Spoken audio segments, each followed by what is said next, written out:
Today's Talk About It Tuesday question is, what are some suggestions for a small business I can start and become profitable quickly? Well, it's not about a business you can start quickly, because you can pretty much start any business relatively quickly today because of technology and the low cost of starting a business. But I'm going to share 10 small business ideas that not only can you start quickly, but there's room for them to scale to profitability.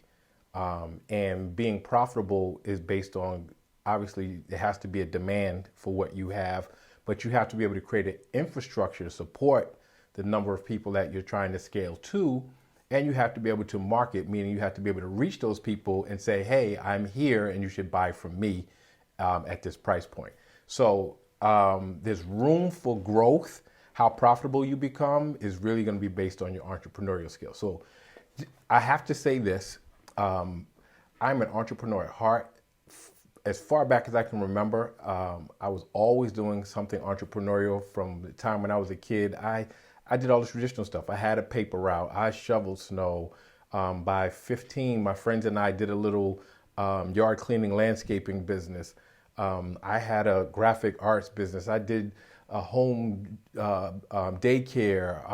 I've had a travel agency. I've had a real estate brokerage. I had hospital. You name it, I've done it because I'm passionate about entrepreneurship, and I don't get stuck on, oh, this is my passion, I have to make money from it. So I believe in entrepreneurship. I believe that everybody has the ability to find something that they can monetize, there's a market demand for, that they can scale, right? It's not just about what you have a passion for, you like. Is it marketable? Is it scalable?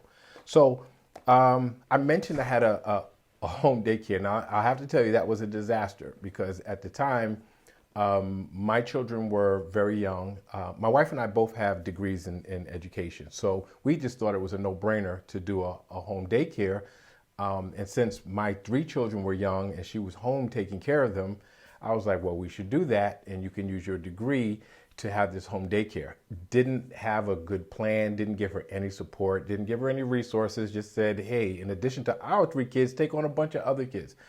So that was a disaster from that end. However, there is a huge demand for childcare in America, in pretty much every city in America. And there's night care, which pays a lot more. Care for very young children pays a lot more than normal. So there's plenty of money in childcare. So now you have to obviously follow the rules of whatever state you're in, because each state has their own rules for how many children you can have, what the facility has to look like, whether it's your home or storefront or whatever, how many adults per child. And so follow the rules, but there's plenty of money in childcare. So let's just talk about care. Elder care. There's so much money in elder care right now. And when I say elder care, it can be adult daycare, which is a new thing, because people are living longer, but they don't want to just sit around. So if you can have activities, things for them to do, adult daycare is a growing industry. Home health aides, right? Because again, people are living longer. So all the boomers are starting to age into that demographic where they're going to start needing home health aides as their health declines. So it doesn't mean you have to do it, but you can start the agency and you can hire people at low cost to fulfill that. And a lot of it is subsidized by Medicaid and stuff like that. So that's a big industry.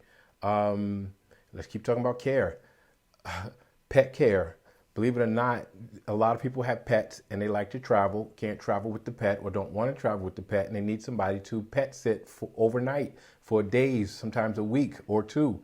So there's a growing industry for housing and caring for people's pets. So that's 4 things we have there. Let's keep it rolling. I think there's a lot of these things are in the service sector. I think it's easier to ramp up in a service industry than trying to get a product and compete with other people.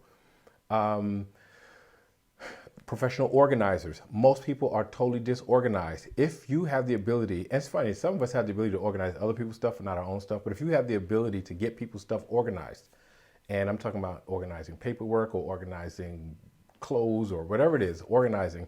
Professional organizing is a growing business and people will pay well for that.